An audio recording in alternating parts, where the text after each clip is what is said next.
Assalamualaikum warahmatullahi wabarakatuh. Selamat pagi anak-anakku semuanya. Selamat bersua kembali dalam situasi, dalam kondisi yang saya harapkan semuanya sehat. Dan pada kesempatan pagi kali ini saya akan membuka baru di bab yang ke-6, bab 6, semangat dan komitmen kebangsaan untuk memperkuat negara kesatuan Republik Indonesia. Ini mesti kalian siapkan dulu alat tulisnya. Kemudian kalau sudah cukup, dianggap cukup, marilah kita kaji bersama. Dan kemudian saya harapkan kalian tetap semangat sebagaimana apa yang tercantum di dalam judul pelajaran kali ini. Kemudian tak lupa, jangan sampai lupa, kita mohon kehadirat Allah, mudah-mudahan ilmu yang kita pelajari senantiasa membawa keberkahan fid dini wa dunya wal akhirah. Berdoa mulai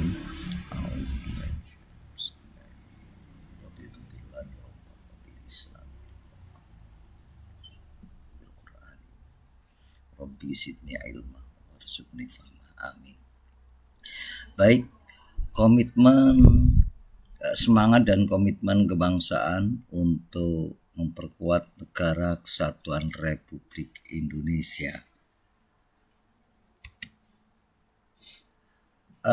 Yang pertama adalah makna semangat dan komitmen kebangsaan.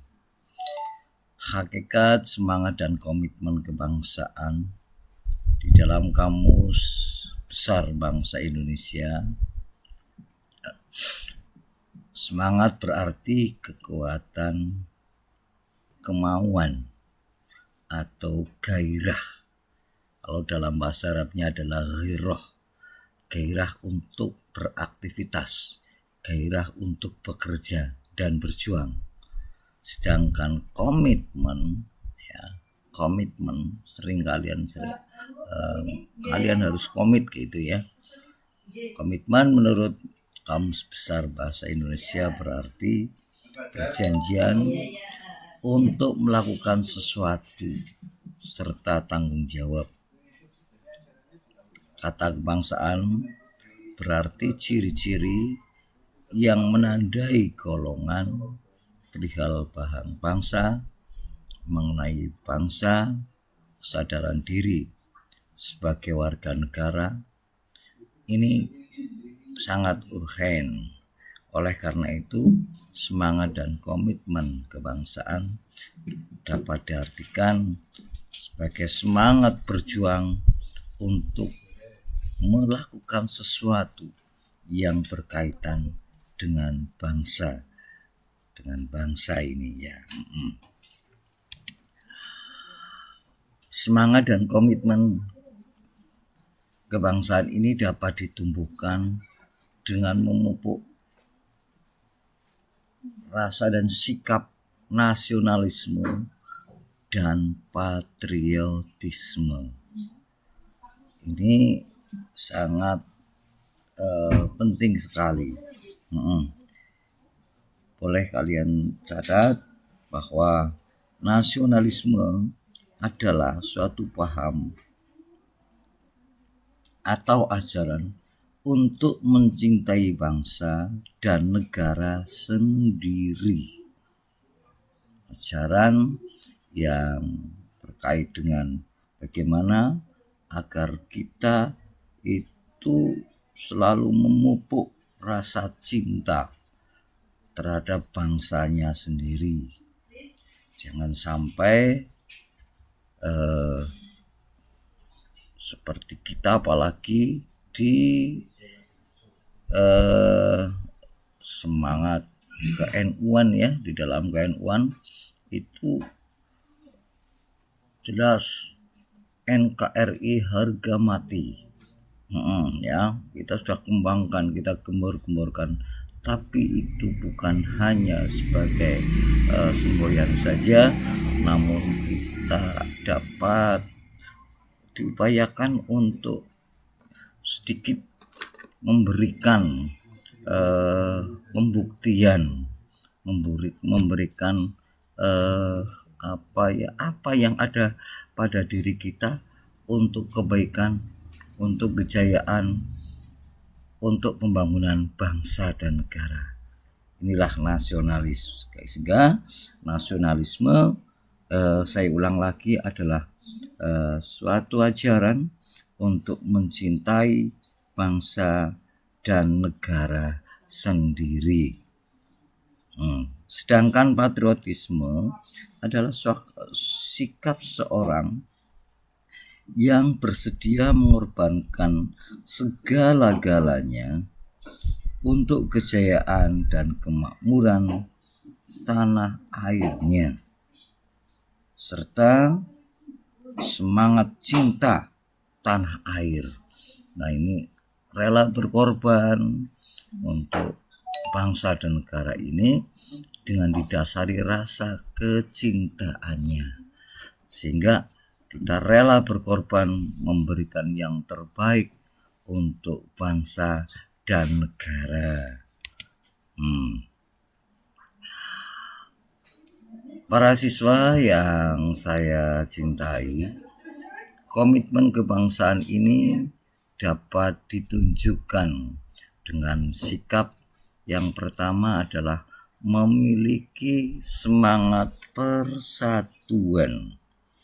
Memiliki semangat persatuan dan kesatuan. Sudah kita ketahui bahwa bangsa ini lahir dan muncul itu bukan pemberian dari bangsa penjajah. Bangsa Indonesia merdeka bukan pemberian dari Belanda, bukan pemberian dari Jepang, namun bangsa Indonesia dapat merdeka dari semangat bekerja keras, semangat berjuang, semangat nasionalisme dan patriotisme untuk menjadi merdeka. Nah, ini jadi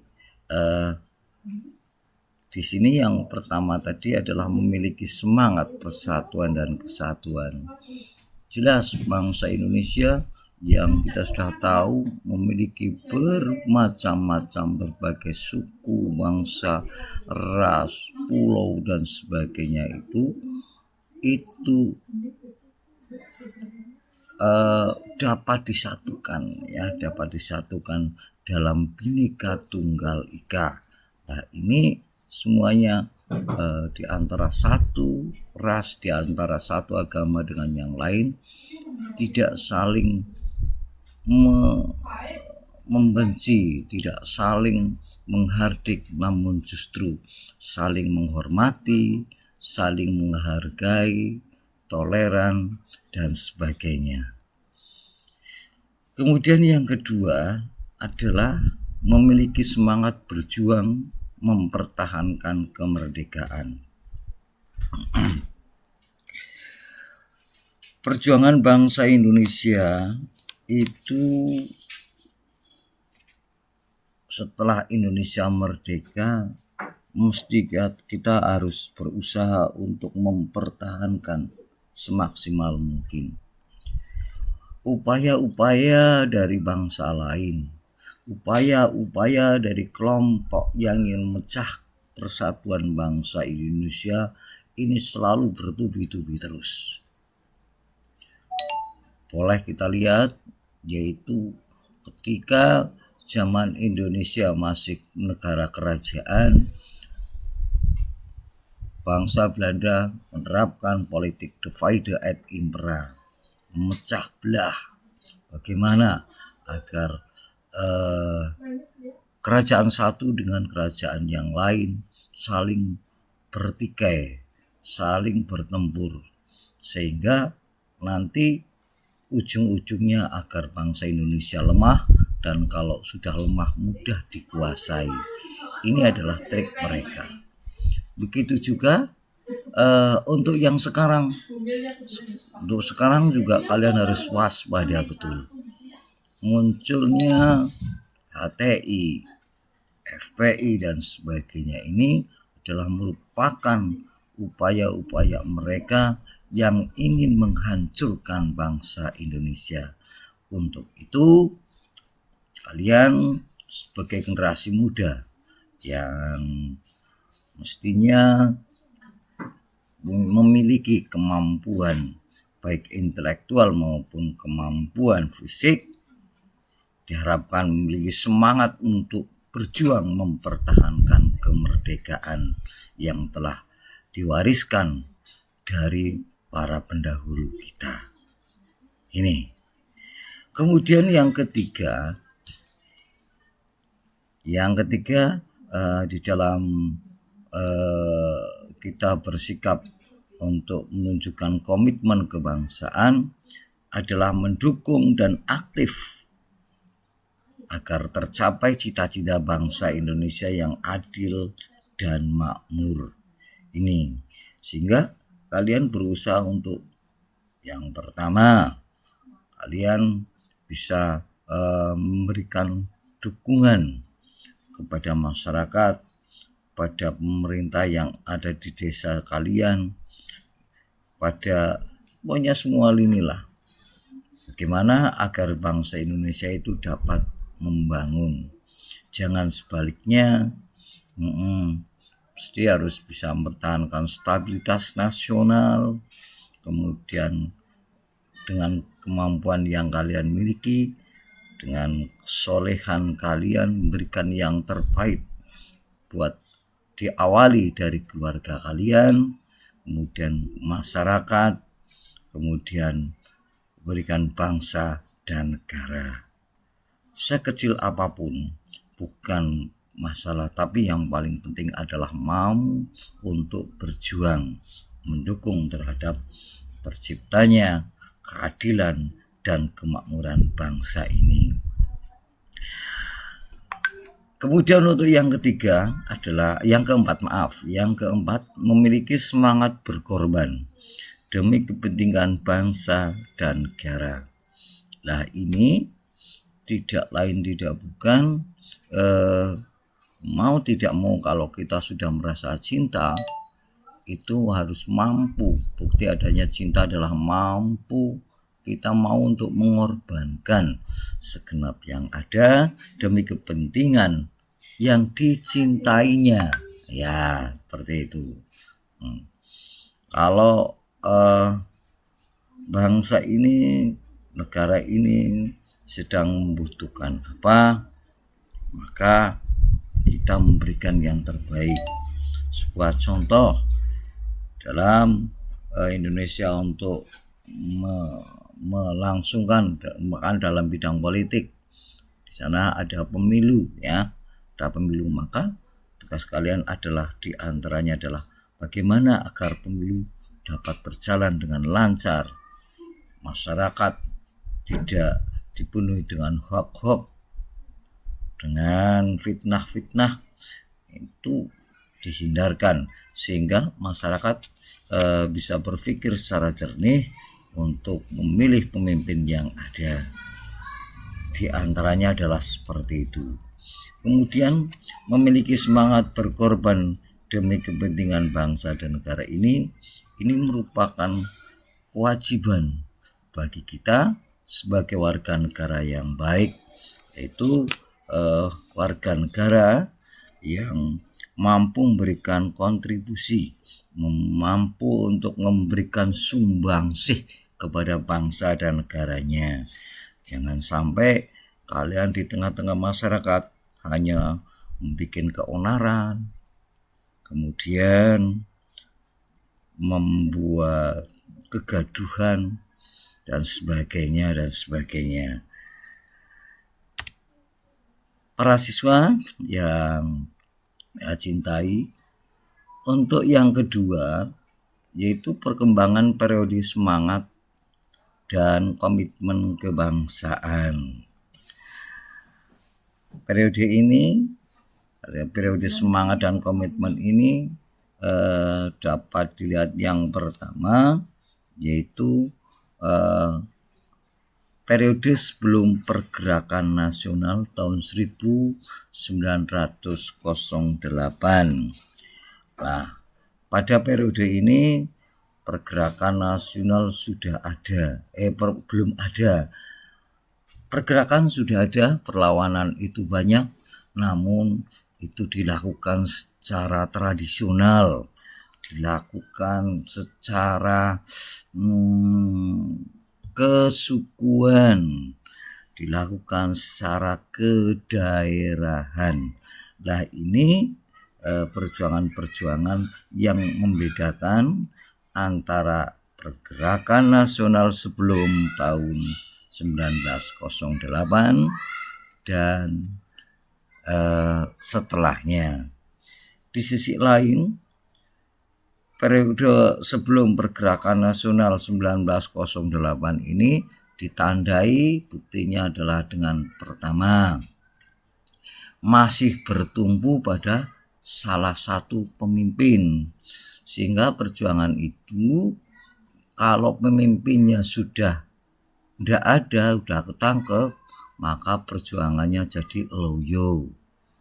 Ini yang pertama, tergantung pada satu pemimpin.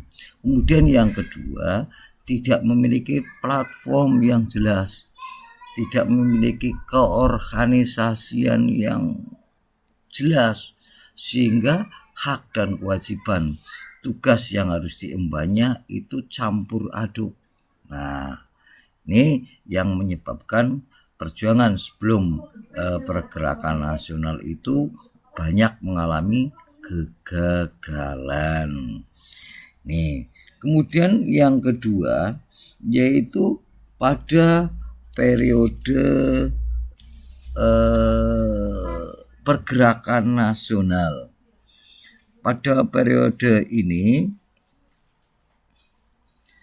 hal yang ingin dicapai adalah membangkitkan kesadaran bangsa Indonesia atas pentingnya kesadaran untuk bersatu. Lah ini loh, ini yang merupakan hal yang sangat penting, bersatu ini loh. Nah, mulai ada semangat nasionalis, semangat untuk bersatunya seluruh bangsa Indonesia. Ini pergerakan nasional tahun 1908. Nah, sehingga periode pergerakan nasional ini merupakan periode yang ditandai dengan bangkitnya kesadaran bangsa Indonesia mengenai pentingnya kesatuan dan persatuan. Kalau sekarang yang sudah jadi, barangkali bersatu kita teguh, bercerai kita runtuh. Itu diwujudkan betul-betul. Ini pada periode ini. Kemudian yang ketiga, pada masa pendudukan Jepang. Ya. Pada periode masa pendudukan Jepang, subhanallah, bangsa Indonesia itu sangat-sangat terpuruk. Nggak ada makanan, sandang nggak karu-karuan, compang camping. Ya, boleh kalian tanya sama mbah buyutmu atau sama siapa yang sekiranya itu bisa cerita tentang itu. Sehingga pada saat itu bangsa Indonesia sangat-sangat terpuruk. Banyak orang yang mati karena kelaparan. Kemudian banyak orang yang disiksa karena kerja paksa. Itu yang namanya romusa ya, kerja paksa. Sudah kalau kerja paksa nggak kayak sekarang, kalian biasanya kan minta bonus dulu sebelum kerja. Lah ini sikap yang kurang baik ya. Sehingga yang terbaik itu bagaimana? Kita berusaha untuk bekerja secara maksimal, kemudian baru efek dari itu kalian mendapatkan haknya, yaitu mendapatkan upah. Jangan sampai kalian hanya yang diincer-incer upahnya saja. Itu kan waktu anak-anak ya, waktu anak-anak kalian bukan anak-anak lagi. Kalian sudah beranjak ke remaja ya, pada remaja ya ini. Lah pada periode pendudukan Jepang itu juga sandang ya, sandang, subhanallah. Itu kakek saya, nenek saya cerita itu karena punya baju cuma satu, dua kok, satu yang dipakai, satu dicuci. Itu bajunya nggak kayak sekarang kan kalian bahannya katun, paling enggak ya bagus-bagus lah. Kalau dulu itu karung goni itu udah luar biasa. Karung yang itu buat kalian sering untuk lomba balap karung itu loh. Itu karung goni. Bentuknya pokoknya ya jangan dibilang nggak ada bagus-bagusnya sama sekali. Itu kalau sudah dipakai sekitar seminggu nanti akan muncul kuman. Itu dulu namanya kuman. Kuman itu tuma kok, iya, tuma. Kalau dipakai terus nanti orangnya itu jadi gudigen. Ya, gudigen gitu. Nah, ini berbahaya sekali pada masa Jepang ini. Lah, sangat saat-saat yang seperti itu jangan sampai, nenek saya bilang jangan sampai itu sampai terulang kembali. Itu sangat mengenaskan. Lah, untuk itu dengan semangat ya nelangsa ya, zaman kalau orang yang awalnya itu nelangsa nih biasanya prihatin mikir, kemudian tandang bagaimana agar jangan sampai itu terulang kembali. Ya, akhirnya masuki tahap berikutnya, yaitu yang keempat, periode proklamasi dan perang kemerdekaan bangsa Indonesia. Sudah, ini mau tidak mau agar jangan sampai kita menjadi sengsara lagi seperti itu, maka bangsa Indonesia berusaha mengangkat kekuatan dengan segala kemampuan yang ada, berbekal dari keyakinan, berbekal dari semangat, maka kemerdekaan dapat terwujud.